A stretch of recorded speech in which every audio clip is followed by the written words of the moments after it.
អូខេសួស្តីពុកម៉ែបងប្អូនអ្នកគ្នាថ្ងៃនេះមានម៉ាស៊ីនមួយគ្រឿងចូលគឺ Asus TUF Gaming អានេះបញ្ហាគាត់ប្រាប់មកថាប៉ោងថ្មហើយខាងជាងយើងក៏បានដោះមើលមុនដែរគឺ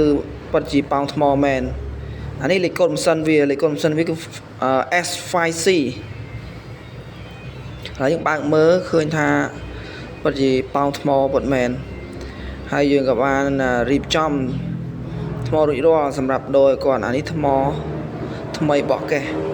ត្រៀមទុកសម្រាប់ដាក់គាត់ឥឡូវបានយកដាក់គាត់ហើយបងប្អូនអានេះគឺសៀលបតនីឲ្យ3ខែហ្នឹង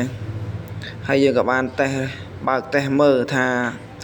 សាក់ទៅឡើងភាគរយអត់ឬអត់ហ្នឹងហើយឥឡូវភាគរយវា 24% ហើយយើងចាំមើលថាតិចទៀតវានឹងឡើង 25% ដែរទេបើឡើង 25% បានន័យថាអូខេគឺវាដំណើរការហើយយើងអាចជូនការងារទៅភ្ញៀវវិញបានអូខេអញ្ចឹងយើងរងចាំតិចទៀតឥឡូវមើលបងប្អូនគ្នាឥឡូវពិតជាបានឡើង 25% មែន